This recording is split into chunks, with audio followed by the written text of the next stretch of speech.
बिस्मिल्लाहिर्रहमानिर्रहीम। आज का हमारा टॉपिक है हैलोजेंस और उसके अलावा हम दूसरी भी एग्जांपल्स पढ़ेंगे क्योंकि लास्ट टाइम हमने स्टार्ट किया था केमिकल एंटीमाइक्रोबियल एजेंट्स, जिसमें हमने 3 क्लास डिस्कस की थी या 3 एग्जांपल्स जो हैं वो डिस्कस की थी।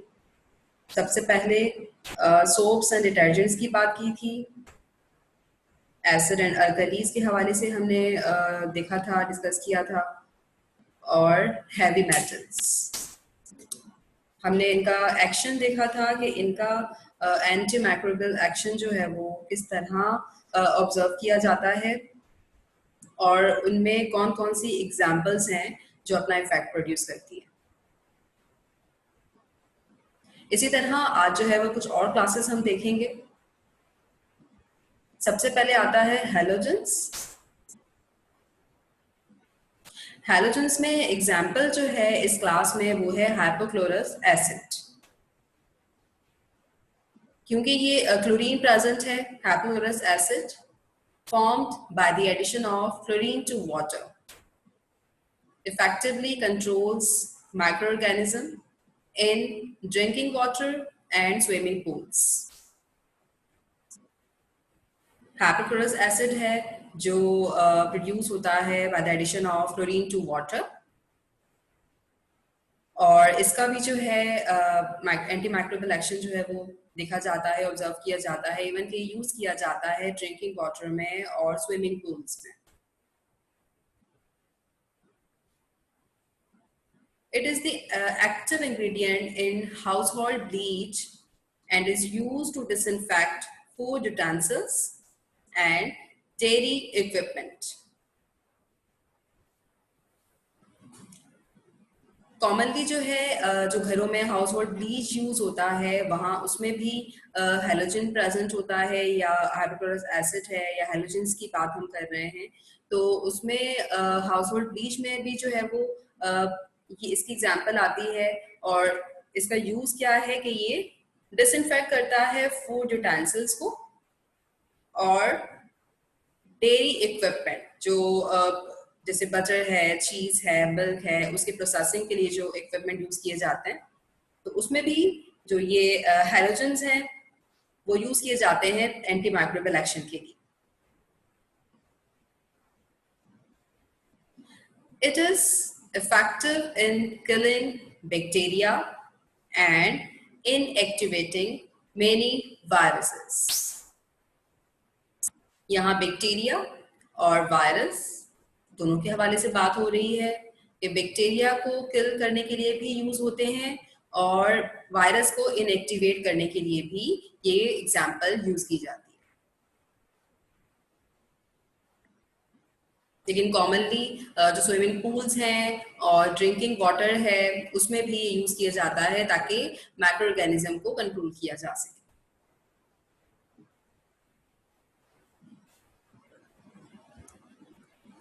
फिर नेक्स्ट एग्जांपल जो है वो है अल्कोहल्स।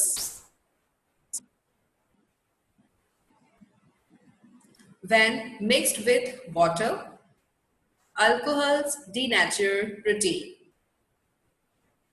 जैसे ही अल्कोहल को अगर वाटर के साथ मिक्स किया जाए तो अल्कोहल जो है प्रोटीन जो होता है वो उसको डीनेचर करता है। मींस कि इसका जो एक्शन जो होगा एंटी माइक्रोबियल वो किसी के थ्रू आएगा कि वो प्रोटीन को डीनेचर करेगा। They are lipid solvents and dissolved membranes. Alcohol जो है वो लिपिड सॉल्वेंट्स होते हैं, इसकी वजह से ये मेम्ब्रेन्स को इजीली डिसॉल्व कर सकते हैं। अब अगर हम अल्कोहल्स की बात करें तो एग्जाम्पल जो हमारे पास आती है वो है ethyl and isopropyl alcohols. Ethyl and isopropyl alcohols can be used as skin antiseptics. जब हमने डिसइंफेक्शन का टॉपिक स्टार्ट किया था तो मैंने वहां पे आपको एंटीसेप्टिक्स और डिसइंफेक्टेंट्स का डिफरेंस बताया था कि एंटीसेप्टिक की अगर बात की जाती है तो उसका फंक्शन क्या होगा, और अगर डिसइंफेक्टेंट की बात की जाए तो उसका फंक्शन क्या होगा। उनमें जो बेसिक डिफरेंस था वो मैंने आपको प्रीवियस लेक्चर में बताया था जब हमने डिसइंफेक्टेंट स्टार्ट किया था। तो खैर यहाँ पे एग्जांपल आ रही है इसकी इथाइल एंड आइसोप्रोपाइल अल्कोहल की। तो जो स्किन एंटीसेप्टिक्स होते हैं उसमें ये अल्कोहल है जो इथाइल और आइसोप्रोपाइल है वो यूज किए जाते हैं। एंटीसेप्टिक्स है, इसका मतलब था कि जो लिविंग टिश्यू में जो है वो यूज किया जाए, वो एजेंट जो लिविंग टिश्यू में यूज किए जाए। तो इसकी एग्जाम्पल में यही आता है, इथाइल है और आइसोप्रोपाइल अल्कोहल है। तो स्किन की एंटीसेप्टिक प्रॉपर्टी जो है वो आती है इथाइल और आइसोप्रोपाइल अल्कोहल के थ्रू।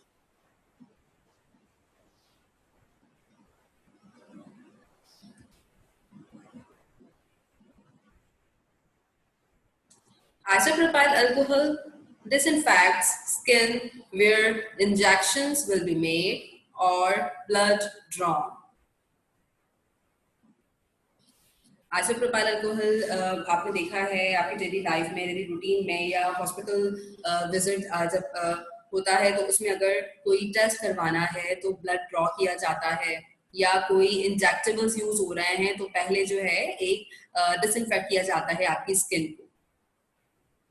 तो उसके लिए आइसोप्रोपाइल अल्कोहल यूज किया जाता है कि अगर कोई इंजेक्शन यूज करना है या ब्लड ड्रॉ करना है तो पहले से ही जो है उस साइड को, स्किन की जो पार्ट है उसको डिसइंफेक्ट करना जरूरी है, ताकि ऐसा ना हो कि अगर वहां पे कोई ऑर्गेनिज्म प्रेजेंट है तो वो आपकी स्किन पे पेनिट्रेट कर जाए, डीप स्किन। तो इसीलिए इस प्रोसेस के लिए अगर हमें ब्लड ड्रॉ करना है या कोई इंजेक्शन यूज करना है तो पहले स्किन जो है वो डिसइंफेक्ट की जाती है और उसके लिए आइसोप्रोपाइल अल्कोहल यूज किया जाता है। और डिसइंफेक्ट है या डिसइंफेक्शन है तो उसमें उसका पर्पस ये होता है कि जो भी पैथोजेनिक माइक्रो ऑर्गेनिज्म है उसको पहले से ही रिमूव कर दिया जाए।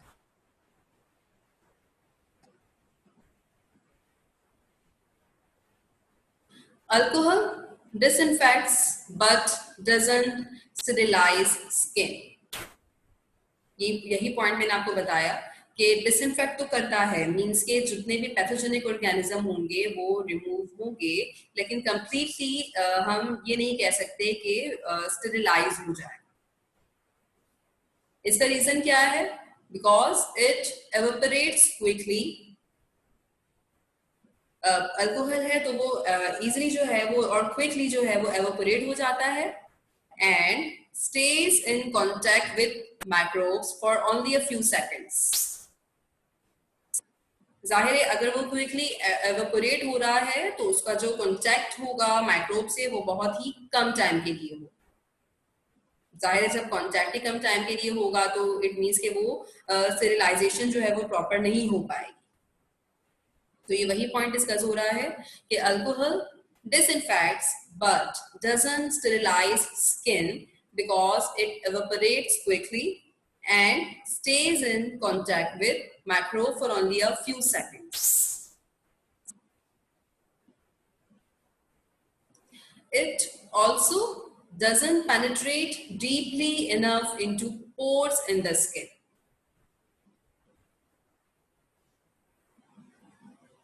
मतलब अगर डीपली जो है, अगर डीप में अगर जाएं स्किन के, या जो पोर्स हैं स्किन में उसके डीप में अगर हम डीपली या डीप के हवाले से हम बात करें तो वो पेनिट्रेट नहीं कर पाता है alcohol.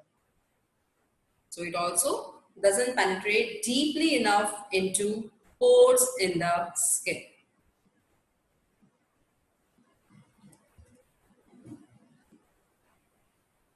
It kills vegetative microorganisms on the skin surface but doesn't kill endospores. Endospores, resistant cells or cells deep in the skin pores. अगर माइक्रो ऑर्गेनिज्म की जो है वो वेजिटेटिव फॉर्म है तो वो तो किल हो जाती है, लेकिन अगर हम बात करें रेजिस्टेंट सेल्स की या एंडोस्पोर्स की, या जो और cell deep in the skin pores, या कोई सेल प्रेजेंट है डीपली स्किन पोर्स में, तो वहां पे जो है ये किल नहीं होते। लेकिन वेजिटेटिव माइक्रो ऑर्गेनिज्म है तो वो किल हो जाता है इजीली अगर स्किन सरफेस पे प्रेजेंट है। लेकिन अगर कोई एंडोस्पोर है या रेजिस्टेंट सेल है या सेल प्रेजेंट है डीपली स्किन पोर्स में, तो वो किल नहीं होते। एग्जाम्पल दी गई है थर्मामीटर की। 10 to 15 minutes immersion in 70% ethyl alcohol is usually sufficient to disinfect a thermometer. जैसे ही आपने देखा भी होगा कि थर्मोमीटर जब यूज किया जाता है किसी पेशेंट को, तो उसके बाद जो है थर्मोमीटर को दोबारा से इमर्स किया जाता है इथाइल अल्कोहल में। इथाइल अल्कोहल जो होता है वो 70% इथाइल अल्कोहल प्रेजेंट होता है, और अगर यूज करने के बाद उसको 10 to 15 मिनट्स के लिए भी अगर दोबारा रखा जाए तो इट मीन्स कि वो डिसइंफेक्ट हो सकता है थर्मामीटर। क्योंकि ये अल्कोहल की बात हो रही है, जिस जो हमने रीजंस पढ़े कि जल्दी से ये क्विकली एवापोरेट भी हो सकता है, तो इसके लिए उसको बार बार डिसइंफेक्ट करना जरूरी होता है। तो थर्मामीटर की एग्जांपल वो आपके सामने है, आपने देखा भी है कि थर्मामीटर यूज करने के बाद दोबारा से जो हॉस्पिटल में जो प्रैक्टिस रहती है वो यही रहती है कि उसको जो है दोबारा से इमर्स किया जाता है 70% इथाइल अल्कोहल में, और अगर उसको हम 10 to 15 मिनट्स के लिए रख दें तो वो इजिली जो है वो डिसइंफेक्ट कर देगा थर्मामीटर।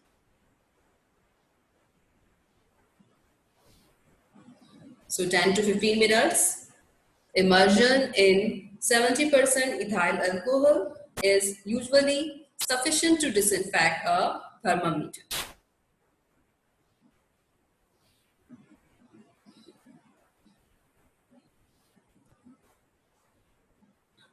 Next है phenols. Phenol and phenol derivatives called phenolics disrupt cell membranes, denature proteins, and inactivate enzymes. अब ये फिनॉल का फंक्शन जो है डिस्कस हो रहा है कि किस तरह उसकी एंटी माइक्रोबियल प्रॉपर्टी आती है, किस तरह इफेक्ट प्रोड्यूस होता है। तो जितने भी फिनॉल्स हैं या उसके जो डेरिवेटिव्स हैं, अगर फिनॉल डेरिवेटिव्स की बात की जाए तो उसको हम कहते हैं फिनोलिक्स या फिनॉल। तो वो जो उसका एक्शन है तो वो डिस्टर्ब करता है सेल मेम्ब्रेन को, प्रोटीन को डिनेचर करता है और एंजाइम्स को इनएक्टिवेट करता है। अगर ये प्रोसेस हो जाएगा तो ऑर्गेनिज्म जो होगा वो किल भी हो सकता है या उसकी ग्रोथ भी जो है वो कम हो सकती है, इनहिबिट हो सकती है। तो इस वजह से उसकी जो है वो एंटीमाइक्रोबियल प्रॉपर्टी आती है। तो फिनॉल या उसके डेरिवेटिव्स भी यूज किए जाते हैं as a chemical agent for antimicrobial property.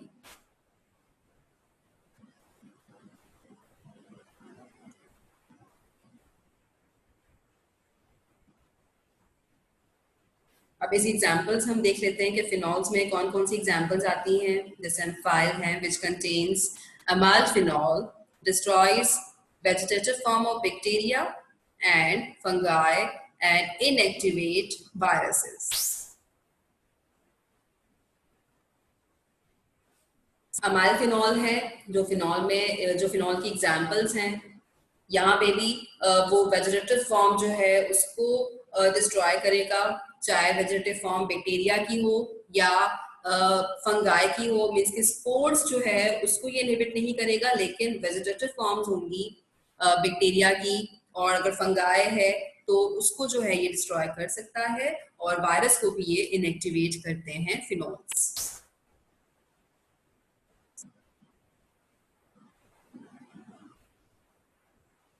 It can be used on skin, medical instruments, dishes and furniture. ये फिनॉल भी बहुत कॉमनली यूज किए जाते हैं फर्नीचर में, या डिशेस हैं या कोई मेडिकल इंस्ट्रूमेंट्स हैं, इवन के स्किन में भी ये यूज किया जाता है, ताकि जो वेजिटेटिव फॉर्म है बैक्टीरिया की या फंगाई प्रेजेंट हैं या वायरसेस हैं तो उनको इनएक्टिवेट किया जा सके।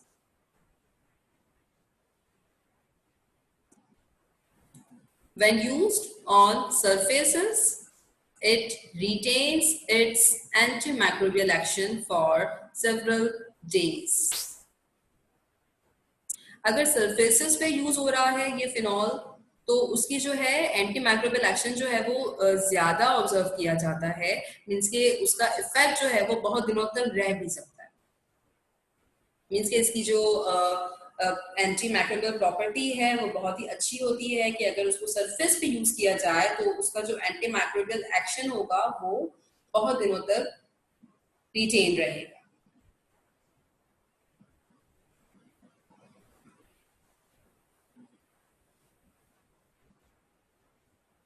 फिर दूसरे एग्जांपल्स हैं फिनोल्स में ही, हेक्साक्लोरोफेन and डाइक्लोरोफेन, which are halogenated phenols. अब ये जो एग्जाम्पल हैं हेक्साक्लोरोफेन और डाइक्लोरोफेन, ये हेलोजेनेटेड फिनोल्स होते हैं और they inhibit staphylococci and fungi respectively on the skin and elsewhere. अब हेलोजेनेटेड फिनोल्स की बात हो रही है जिसमें एग्जाम्पल्स जो हैं हेक्साक्लोरोफेन है और डाइक्लोरोफेन है, वो इनहिबिट करते हैं स्टैफिलोकोकाई को और फंगाई को, या स्किन में भी या स्किन के अलावा कहीं और भी प्रेजेंट हैं तो वहां पे भी ये एजेंट्स यूज होंगे जो इनहिबिट करेंगे स्टैफिलोकोकाई को और फंगाई भी। बहुत कॉमन ऑर्गेनिजम्स हैं जो प्रेजेंट होते हैं, तो इनको भी इनहिबिट करने के लिए हेलोजेनेटेड फिनॉल जो है वो यूज किए जाते हैं on the skin and elsewhere.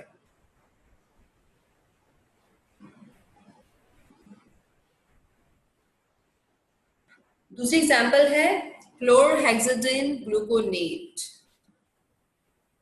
which is chlorinated and similar in structure to hexachlorophene. ये एग्जाम्पल जो है chlorhexidine gluconate, ये क्लोरिनेटेड है और इसका जो स्ट्रक्चर है वो सिमिलर है हेक्साक्लोरोफेन के, is effective against a wide variety of microbes. ये एग्जाम्पल जो क्लोरोहेक्सिडिन ग्लूकोनेट है, ये भी बहुत से माइक्रो ऑर्गेनिजम्स को डिस्ट्रॉय करने के लिए यूज किया जाता है, जिसमें बहुत से ग्रुप्स भी आ जाते हैं माइक्रो ऑर्गेनिजम्स के, तो wide variety of micro organism इनको भी इनहिबिट करने के लिए क्लोरोहेक्सिडिन ग्लूकोनेट यूज किया जाता है। It is a good agent for surgical scrubs. जितने भी सर्जिकल स्क्रब्स हैं जो हॉस्पिटल्स में यूज किए जाते हैं, जैसे कि डॉक्टर्स के गाउन हो गए या नर्सेज हैं या जो स्टाफ है जो सर्जिकल स्क्रब्स यूज करते हैं, तो उसके लिए भी एंटी माइक्रो प्रॉपर्टी के लिए ये एजेंट जो है वो सूटेबल होता है। It is a good agent for surgical scrubs.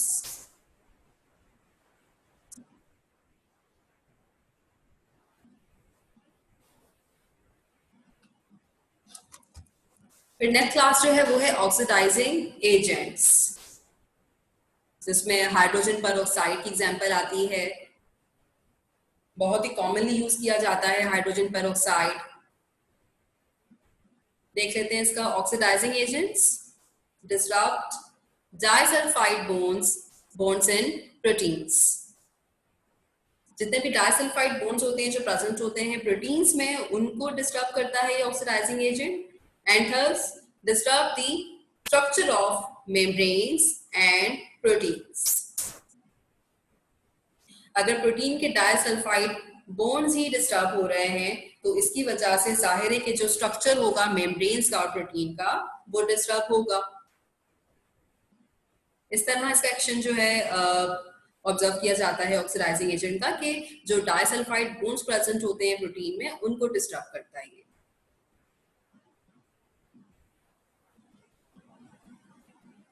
So hydrogen peroxide, which forms highly reactive superoxide, is used to clean punctured wounds. Hydrogen peroxide है जो हाईली रिएक्टिव सुपरऑक्साइड जो है वो प्रोड्यूस करता है और ये यूज किया जाता है क्लीन, ताकि पंचर वुंड्स जो है वो क्लीन किए जा सके। Hydrogen peroxide is used to clean puncture wounds.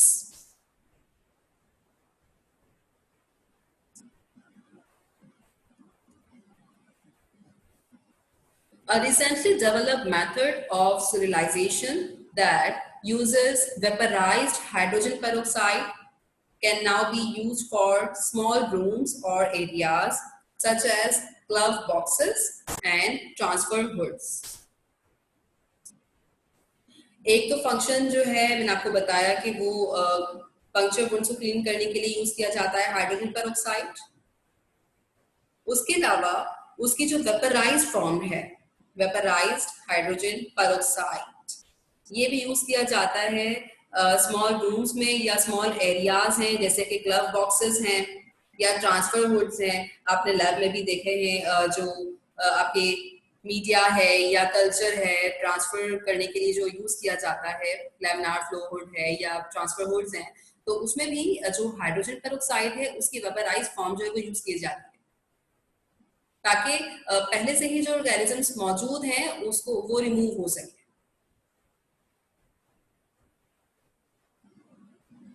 और स्टेरिलाइजेशन हो सके। A recently developed method of sterilization that uses vaporized hydrogen peroxide can now be used for small rooms or areas such as glove boxes and transfer hoods.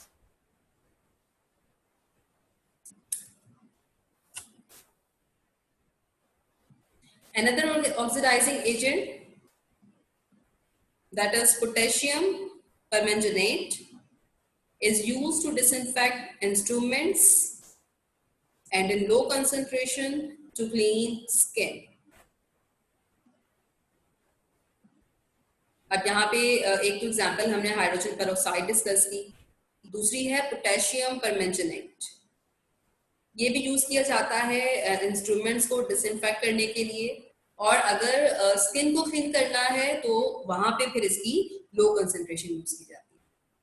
मतलब ये जरूरी नहीं है कि चाहे स्किन की बात हो या किसी इंस्ट्रूमेंट की बात हो तो एक ही कंसंट्रेशन यूज हो, ऐसा नहीं है, क्योंकि कंसंट्रेशन के हवाले से मैंने आपको बताया भी था पहले, और जरूरी नहीं है कि हर कंडीशन में एक ही कंसंट्रेशन सुटेबल हो। तो अगर इंस्ट्रूमेंट्स को डिसइंफेक्ट करना है तो उसके लिए जो है पोटेशियम परमेंगनेट जो है वो यूज किया जाता है इंस्ट्रूमेंट्स को डिसइंफेक्ट करने के लिए, और स्किन में भी यूज किया जाता है, स्किन को क्लीन करने के लिए यूज किया जाता है, लेकिन तब इस एग्जाम्पल या पोटेशियम परमेंगनेट है इसकी लो कंसंट्रेशन यूज की जाएगी।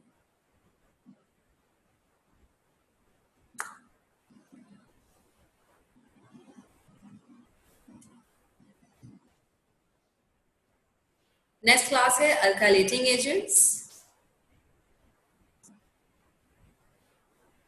Alkylating agents disrupt the structure of both proteins and nucleic acid.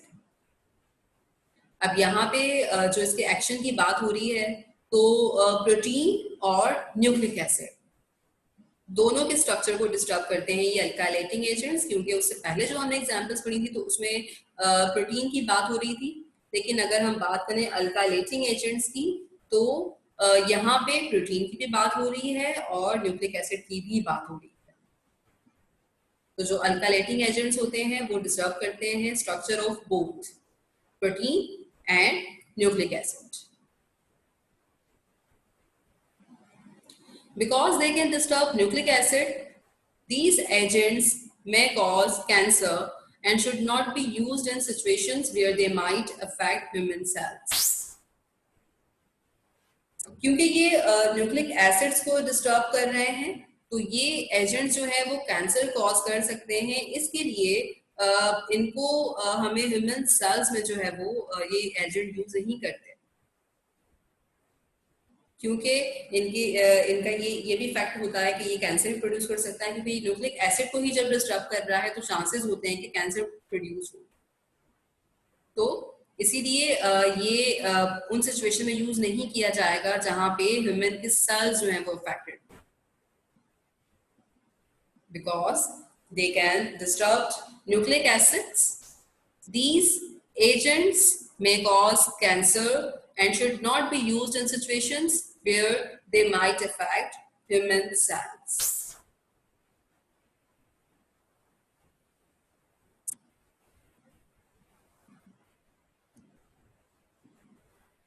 अब इसके एग्जाम्पल्स देख लेते हैं कि अल्काइलेटिंग एजेंट्स में कौन कौन सी एग्जाम्पल्स आती हैं। एग्जाम्पल्स जो है उसकी फॉर्मेल्डिहाइड है, ग्लूटाल्डिहाइड है, बीटा प्रोपियोलैक्टोन है, इथाइलिन ऑक्साइड है, ये सारे अल्काइलेटिंग एजेंट्स हैं। जैसे formaldehyde, glutaraldehyde and beta propiolactone are used in aqueous solution, whereas ethylene oxide is used in gaseous form. Function हमने पहले डिस्कस किया जब हमने प्रोटीन और न्यूक्लिक एसिड की बात की। अब ये इनकी एग्जांपल्स हैं, फॉर्मल्डिहाइड, ग्लूटाल्डिहाइड एंड बीटा प्रोपियोलैक्टोन। ये एक्वस सॉल्यूशंस होते हैं, ठीक है, एक्वस फॉर्म होगी इनकी। लेकिन अगर इथाइलिन ऑक्साइड यूज किया जा रहा है तो उसकी गैसियस फॉर्म यूज की जाती है।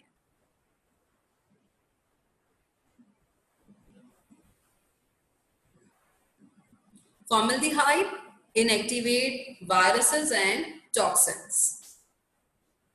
जो फॉर्मल्डिहाइड है वो इनएक्टिवेट करता है वायरसेस को और टॉक्सिन्स को, while glutaraldehyde kills all kind of microorganisms. जैसे ग्लूटाल्डिहाइड है वो जो भी काइंड है माइक्रोऑर्गेनिज्म की उसको किल करने के लिए यूज किया जाता है, जिसमें स्पोर्स भी आते हैं। फॉर्मल्डिहाइड तो इनएक्टिवेट करता है वायरसेस को और टॉक्सिन्स को, लेकिन अगर ग्लूटाल्डिहाइड की हम बात करें तो जितने भी काइंड्स है माइक्रोऑर्गेनिज्म की उनको किल करने के लिए यूज होता है ये, जिसमें स्पोर्स भी आते हैं। And sterilizes equipment exposed to it for 10 hours. अगर इक्विपमेंट को स्टेरिलाइज करना है तो तब भी ग्लूटाल्डिहाइड यूज किया जाता है, और उसका टाइम पीरियड जो है अगर उसको 10 आवर्स के लिए जो है वो एक्सपोज किया जाए हमारे जो भी इक्विपमेंट है, और अगर हम ग्लूटाल्डिहाइड यूज कर रहे हैं तो उसका टाइम पीरियड जो है वो 10 आवर्स है।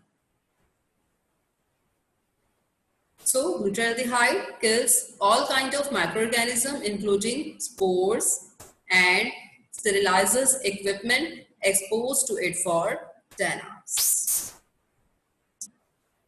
बाकी इंशाल्लाह नेक्स्ट क्लास में कंटिन्यू करें।